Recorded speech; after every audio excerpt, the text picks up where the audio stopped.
sign me up. আজকের সকালটা না বেশ ভালো লাগছে। ঘুম থেকে উঠেছি অনেকটা সকালেই। ঘুম থেকে উঠে কিন্তু সমস্ত কাজকর্ম কমপ্লিট করে নিয়েছিলাম, তবে সেটা আর ক্যামেরাবন্দি করা হয়নি। সকালে জানি না কেন আজকে একটু ভিডিও করতে ভালো লাগছিল না, তাই এই যে দেখো এখন থেকে আমি ভিডিওটা শুরু করলাম। তবে এত ভালো লাগছে এই সকালটা, কি বলবো তোমাদেরকে। মানে এত সুন্দর হালকা রোদ উঠেছে আর হালকা হালকা একটু ঠান্ডা পড়েছিল। তো এই যে সকাল সকালে এখানে দাঁড়িয়ে ব্রাশ করতে এতটা ভালো লাগছে। আর তারপরে আবার আমার সঙ্গে রয়েছে মাম্মাম। আর এই যে মাম্মামের মিষ্টি মিষ্টি কথা আর আমার রোদ, সুন্দর একটা রোদ, এই নিয়ে কিন্তু বেশ ভালো লাগছে সকালটা। এখন তো শীতের সময়, সকাল থেকে রাত পুরো সারাদিনই শুধু একটু রোদ খোঁজার পালা। মানে কোথায় একটু রোদ থাকবে, কোথায় একটু রোদ থাকবে, সেটাই শুধু খুঁজে বেড়াতে হবে। তো সকাল সকালে এই যে আমাদের ঘরের সামনেটা না, এখানে বেশ ভালো রোদ এসেছে। আর সেখানেই মাম্মামকে নিয়ে একটু ব্রাশ করে নিচ্ছি। মাম্মাম ব্রাশ করছে আর আমিও ব্রাশ করছি। মাম্মাম এই তো ঘুম থেকে উঠলো, আর আমি কিন্তু অনেকটা সকালে ঘুম থেকে উঠেছি। আমার তো সকালে উঠতেই হবে। সকালে ঘুম থেকে না উঠলে তো কাজকর্ম করে উঠতে পারবো না। তো যাই হোক, গুড মর্নিং বন্ধুরা, আমি মিতা নতুন একটা ব্লগে তোমাদের সবাইকে স্বাগত জানাই। আর আশা করছি ব্লগটা তোমরা কিন্তু প্রথম থেকে শেষ অবধি দেখবে। আর আজকের বারটা কিন্তু বৃহস্পতিবার, আর এখন সময় 7:30 মতন। তো আজকের ব্লগটা আমি এখান থেকে শুরু করছি। ওইদিকে ব্রাশ আমরা করে নিয়েছি, আর আমিও মুখটা ধুয়ে এসেছি। আর মাম্মামকে এখন একটু মুখ ধুয়ে এই যে একটু কুলুকুলু করিয়ে দিচ্ছি। মাম্মাম আবার এখন একটু কান্নাকাটি করছে, ও বলছে ও মুখ ধোবে না। ব্রাশটা ভালো মতন করেছে, কিন্তু এখন মুখটা ধুতে চাইছে না। ছোট মানুষের কখন যে কোন মুড হয়ে যায় ভাবতেই পারি না। কখনো কখনো ব্রাশ করতেও চায় না, আবার মানে কখনো কখনো নিজে নিজেই বলবে মামা আমি ব্রাশ করব। তো এই তো হচ্ছে ছোট মানুষের ব্যাপার স্যাপার। তো যাই হোক, ওরা তো অত শত বোঝে না কখন কোনটা করতে হয়। তো যাই হোক, মাম্মামকে কিন্তু আমি সকাল সকাল এই দেখো ব্রাশ করিয়ে ফ্রেশ করিয়ে দিয়েছি, আর এখন কাজু বাদাম দিয়ে দিয়েছি। আর মাম্মাম এখন সেটাই খেয়ে নিচ্ছে। মাম্মাম কিন্তু সকাল সকাল কাজু বাদাম খেতে খুব ভালোবাসে। আর শোনো, আমার সোনামা কতটা কাজু বাদাম খেতে ভালোবাসে, ওর মুখেই শোনো। মাম, তুমি কি খাচ্ছ? কাজু বাদাম। তুমি সব থেকে কি খেতে ভালোবাসো? সকালবেলা তুমি কি খাও? তাই তোমার খেতে ভালো লাগে? কে দিয়েছে তোমাকে কাজু বাদাম? আর বাজার থেকে কে এনে দিয়েছে? বাজার থেকে কে এনেছে কাজু বাদাম? বলো তো, বাজারের থেকে কে এনেছে? হ্যাঁ, ওই শোনা। মাম্মামকে কাজু বাদামটা দিয়ে না এইদিকে আমি একটু চা বসিয়ে দিয়েছি। চাটা খেয়ে নেব। শীতের দিনে সকাল সকাল একটু গরম চা খেলে না বেশ ভালো লাগে। আর ঠান্ডা গরম জলটা কিন্তু সকালেই খেয়ে নিয়েছিলাম। আর ঠান্ডা গরম জলটা যদি সকালবেলা না খাই না, কাজে একদম এনার্জি পাই না। ঠান্ডা গরম জলটা সকালবেলা খেয়ে নিলে বেশ একটু গরম গরম ভাব আসে শরীরের মধ্যে, আর কাজ করতেও না বেশ এনার্জি এসে যায়। তাই এই যে এখন কিন্তু আমরা রোদের মধ্যেই একটু চা নিয়ে বসে পড়েছি। আর সকাল সকাল আমাদের এই ঘরের সামনেটা না বেশ সুন্দর রোদ চলে আসে। তো মাম্মামকে নিয়ে এখানেই বসে পড়লাম। আর মাম্মামের জন্য খাবারটাও কিন্তু বানিয়ে নিয়েছি, কিন্তু মাম্মাম সেটা খাবে না। ও আমার সঙ্গে চা মুড়ি খাবে। তো ও আলাদা কাপে খাবে, আলাদা বাটিতে নেবে। তো সেই কারণে ওকে এই কাপটাতে একটুখানি চা দিয়ে দিয়েছি, বেশি দিইনি, খুবই অল্প সামান্য চা দিয়েছি। যেহেতু ও বায়না করেছে সেহেতু। ছোট বাচ্চাকে তো চা দিতে নেই, সেটা আমি জানি। তবে ওই যে বাচ্চারা যদি বায়না করে না, তাহলে আর কি করা যাবে বলো তো। একটুখানি চা দিয়েছি, আর ওই বাটিটায় কটা মুড়ি আর চানাচুর দিয়ে দিয়েছি। আর আমি ওইদিকে খেয়ে নিচ্ছি। তো মা মেয়ের এই দেখো এই সম্পর্কটা কত সুন্দর লাগছে। আর সত্যি যখন আমি এডিটিং করছিলাম না, আমার এত ভালো লাগছিল। আমরা এই যে কি সুন্দর একটা মুহূর্ত কাটাচ্ছি বলো তো। হয়তো আর কোনো দিন এইরকম মুহূর্ত খুঁজেও পাবো না। তো যাই হোক, এখন এই যে খাওয়া দাওয়ার পর্ব শেষ হয়ে গেছে, আর এখন চলে এসেছি বাসন মাজার জন্য। মানে বাসন বলতে যেগুলো আমরা চাটা খেলাম না সেইগুলো। সকালের বাসন তো সকালেই মেজে নিয়েছি। এই যে চা খেলাম, মামাম খাবার খেলো, সেগুলো এখন মেজে রাখবো। আজমিরা বেগম, তুমি আমাকে একটা কমেন্টস করেছো, বলেছো তুমি কি আমার কমেন্ট দেখো না দি? কোনো দিনও তুমি আমার কমেন্টসের রিপ্লাই করো না। দেখো, আমি তোমার কমেন্টস দেখি এবং তোমার কমেন্টস পড়িও। আর তোমার কমেন্টসের নিচে কিন্তু আমি কোনো একটা রিয়্যাক্ট দিই বা উত্তর দিয়ে দিই। হয়তো তোমার ভিডিওতে আমি তোমার কমেন্টস পড়িনি, কেন কি তুমি কখনো আমাকে কোনো প্রশ্ন করোনি। আর আমি তোমাদের তো আগেই বলে দিয়েছি, আমি ভিডিওতে যারা আমাকে প্রশ্ন করে সেই উত্তরটাই দিই। সবার ভিডিও তো এইটুকু, সবার কমেন্ট তো এইটুকু ভিডিওতে পড়া যায় না বলো। আমি সেই জন্য কিন্তু কমেন্টসের নিচে কিন্তু আমি উত্তরটা দিয়ে দিই। আর যারা আমাকে কোনো প্রশ্ন করে তাদের কমেন্টসে আমি পড়ে এখানে শুনিয়ে তাদের উত্তরটা দিই। ঠিক আছে বুনু, তুমি কিছু মনে করো না, আজকে কিন্তু তোমার কমেন্টসটা আমি পড়ে তোমাকে সমস্তটা জানিয়ে দিলাম। আর তারপরে এই যে বাসনপত্রগুলো ঘরে নিয়ে এসেছি, আর এগুলো কিন্তু একবারেই গুছিয়ে রাখবো। আর মাম্মাম এখন খেলা করবে, ওকে খাইয়ে দাইয়ে দিয়েছি তো মাম্মাম এখন আর বেশি একটা বিরক্ত করবে না। ও এখন খেলা করবে আর টুকটুক করে আমার কাজকর্মগুলো আমি এখন সেরে নেব।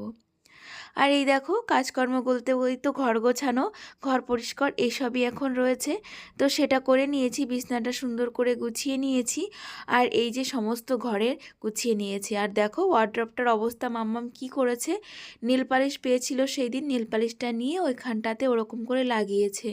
আর বলছে আমি রং করেছি, ভাবো তাহলে কেমন লাগে। তোমরাই বলো, এখন আমি ওই ওয়ার্ড্রপের ওপর থেকে নীল পালিশটা কী করে ওঠাবো, আমি না বুঝতেই পারছি না ওটা আমি কি করে তুলবো। তোমাদের যদি কিছু জানা থাকে আমাকে একটু বলো তো, আমি ওই নীল পালিশটা কী করে তুলবো।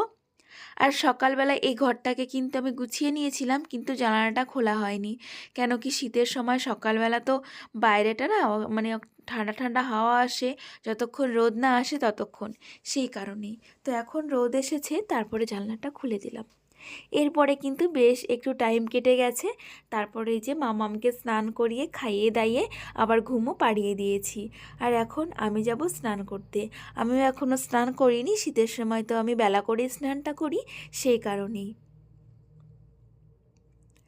আর এই যে আমার স্নান করা হয়ে গেছে, আর পুজো দেওয়াও দেখো কমপ্লিট হয়ে গেছে। একটা বুনু আমাকে কমেন্টস করেছিলে, দিদি ভাই ওই যে লক্ষ্মী ঠাকুরের পাশে যে ফটোটা আছে ওনারা কারা। ওনারা হচ্ছেন হরিচাঁদ ঠাকুর আর হচ্ছে সতীমাতা। তুমি হয়তো নাম শুনেছো নাকি জানি না, হরিচাঁদ ঠাকুরের নাম যদি শুনে থাকো তাহলে ওনারা দুজনই ওখানে আছেন। তো এই তো পুজো দেয়া তো হয়ে গেল, এখন তো রান্নাটাও করতে হবে। আর সবজিটাও কিন্তু আমি কেটে রেখেছি, এখানে মূলো আর আলু কেটেছি, আর কেটেছি কুমড়ো। আর রান্না করব মাছ দিয়ে, কি মাছ বলো তো, ইলিশ মাছ। সেই দিন যে ইলিশ মাছটা আনা হয়েছিল সেটাই কিন্তু আমি কয়েক পিস রেখে দিয়েছিলাম, আর সেটা দিয়েই কিন্তু এখন রান্নাটা করে ফেলবো। আর কি করব বলো তো, এই দেখো, এইটা হচ্ছে জলপাই, সেদিন বাজার থেকে জলপাই নিয়ে এসেছিল, আর এটা দিয়ে একটু চাটনি করে নেব। ব্যাস এই হচ্ছে আজকে আমাদের মেনু। মাছটা সেই দিন কিন্তু রান্না করে ফেললে আমি করে ফেলতে পারতাম, কিন্তু তবুও 2 পিস রেখে দিয়েছিলাম বলে আজকের দিনটা কিন্তু আমাদের হয়ে গেল। আজকে আর আমাদের মাছ আনতে হবে না। এমনিতে তো জানো ইলিশ মাছের যা দাম, বাপরে বাপ, আমাদের বোধহয় 1 মাসের মাছের দাম একদিনেই লেগে যায় ইলিশ মাছ আনতে গেলে। সত্যি কথা বলতে আমাদের পরিবারে এই রকম এত টাকা দামের মাছ খাওয়াটা একটা বিলাসিতাই বলতে পারো। তবে মানে বছরে একটা মাছ তো না খেলেও ভালো লাগে না, সেই কারণের জন্য একটু খেয়ে নিলাম। তবে বিয়ের আগে বাপের বাড়িতে কিন্তু প্রচুর পরিমাণে ইলিশ মাছ খেয়েছি। বাবা ইলিশ মাছ খেতে ভীষণ ভালোবাসতো। আর মানে মাঝে মাঝেই বাবা কিন্তু ইলিশ মাছটা নিয়ে আসতো। মানে আমরা বিরক্ত হয়ে যেতাম, মা আর আমি, ইলিশ মাছের মানে এতটা পরিমাণ ইলিশ মাছ আনতো। মানে ওই যে বাসনপত্রে থালা বাসনে গন্ধ হয়ে যেত, ওই জন্য মা বিরক্ত হয়ে যেত। আর এখন দেখো, এই মাছটাই আনতে গেলে না গায়ে লেগে যায়, মানে এতটা দাম না। সত্যি যখন যেরকম পরিস্থিতি সেরকম কিন্তু আমাদের মানিয়ে গুছিয়ে নিতে হয়। আর সেটা যদি আমরা নিতে পারি তাহলে কিন্তু জীবনে অনেকটা সুখী হওয়া যায়। যেরকম পরিস্থিতি সেরকম যদি আমরা মানিয়ে না নিই না, তাহলে কিন্তু আমরা কখনোই সুখী হতে পারবো না। আজকে আমার স্বামী যেটুকু ইনকাম, আমার যে মানে আমাদের যেরকম পরিস্থিতি, এই পরিস্থিতিতে যদি আমি এখন সেই মানে প্রচুর পরিমাণে বিলাসিতা করি, প্রচুর পরিমাণে মানে খরচা করি, তাহলে কি চলবে বলো? সেটা কখনোই চলবে না। আর এই যে সুগৃহিণী হতে গেলে কিন্তু এইগুলো মানিয়ে গুছিয়ে চলতেই হবে, তবেই তুমি সুখী হতে পারবে। আর এই জন্যই কিন্তু আমি এত সুখী।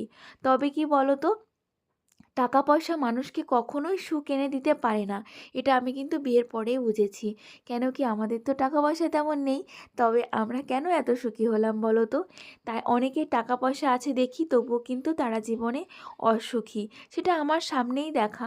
সেই কারণেই আমি একদম পুরো মানে 100% 100-ই বিশ্বাস করি যে টাকা পয়সা কখনোই সুখ এনে দিতে পারে না। সুখটা সত্যি একটা অন্যরকম জিনিস। যাই হোক, তোমাদের সঙ্গে কথা বলতে বলতে এদিকে কিন্তু আমার রান্নাটা হয়ে গেছিলো। তবে রান্নাটা পুরো আমি তোমাদের দেখাতে পারিনি। কেন কি বলো তো, কারেন্ট চলে গেছিলো সেই কারণেই। তবে রান্নার শেষে তোমাদের আমি পুরো রান্নাটা দেখিয়ে দিলাম। ওইদিকে দেখো, কুমড়ো দিয়ে আর মাথা দিয়ে একটা কি সুন্দর তরকারি বানিয়েছি, এটাকে কিন্তু ঘন্ট মতনও বলে। আর ওইদিকে ওই যে ইলিশ মাছ দিয়ে আর মূলো আর আলু দিয়ে একটা তরকারি রান্না করেছি। আর এইখানে রেখেছি একটু তেল। আর এইটা কি বলো তো, জলপাইয়ের চাটনিটা কি সুন্দর হয়েছিল। আজকের পুরো সমস্ত রান্নাগুলো না খেতে দারুণ হয়েছিল। আর লাস্টে এই যে জলপাইয়ের চাটনিটা হেভি হয়েছে, আমার তো ভীষণ খেতে লেগেছে। তবে পুরোটা কিন্তু খেয়ে উঠতে পারিনি, রেখে দিয়েছিলাম, পরে আবার খাবো। মানে এটা কিন্তু 2-3 দিন ধরেই খাওয়া যাবে। এরপর রান্নাঘরের সমস্ত কাজ গুছিয়ে নিয়েছি। তারপরে আজকে আর রেস্ট করিনি, জামাকাপড়গুলো একবারে তুলে নিচ্ছি। আর এখন না 3টে বেজে গেলেই একদম মনে হয় কি অন্ধকার হয়ে আসছে। মানে এমনটাই হয়, আমাদের বাড়ি একটু রোদ কম লাগে তো সেই কারণের জন্যই। সকালের দিকটা প্রচুর পরিমাণে রোদ লাগে, কিন্তু বিকালে একটুও রোদ আসে না। 3টের পরেই একদম অন্ধকার হয়ে যায়। তাই জামাকাপড়গুলো তুলে নিয়ে গেলাম। আর এবার সন্ধ্যাটা দিয়ে দিয়েছি। আর সন্ধ্যা দিয়ে এই যে মা মেয়ে বসে পড়েছি দোকানে। হাজব্যান্ড বাড়িতে নেই, এই টাইমটা কিন্তু আমাকে দোকানেই বসতে হয়। আর মাম্মামকে নিয়েই কিন্তু আমি দোকানে বসি। মাম্মাম এখানে খেলা করে। মাম্মামের এখানে দোলনাটা বাঁধা আছে, ওই দেখো কর্নারে একটুখানি দেখা যাচ্ছে। এখানেই কিন্তু মাম্মামের দোলনাটা বাঁধা।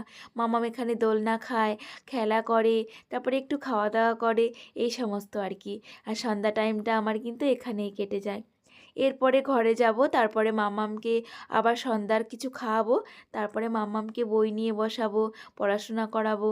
তবে মাম্মাম জানো তো রোজ পড়তে চায় না, মানে একটু দুষ্টু তো, তাই কখনো কখনো কিন্তু নিজের ইচ্ছা মতোই বই নিয়ে বসে যাবে, আবার খুব দুষ্টুমি করবে। তোমরা নিজের মুখেই শোনো মাম্মাম কি কি পড়তে শিখে গেছে। আচ্ছা বলো তোমার গ্রামের নাম কি? তাহলে কিন্তু আমি তোমাকে দেবো না, খুলে দেবো না। মিলন, তারপরে তোমার গ্রামের নাম কি? হ্যাঁ। পোস্ট পোস্ট পোস্ট কোথায়? হ্যাঁ, ওরকম করো না, ওগুলো নামিয়ে দাও। আর থানা কোথায়? হ্যাঁ। আর জেলা? রাজ্য? হ্যাঁ, গুড গুড গুড, খুব সুন্দর হয়েছে। আর তোমার নাম কি? তোমার বাবার নাম কি? হ্যাঁ, খুলতে হবে। তোমরা কিন্তু মুখ করবে না, ঠিক আছে? তাহলে কিন্তু বাবা তোমাকে অনেক পিটি দেবে। চলো তবে আজকে ব্লগটা এখানে শেষ করব। তোমরা সবাই ভালো থেকো, আমরাও সবাই ভালো আছি। তোমাদের সবাইকে গুড নাইট।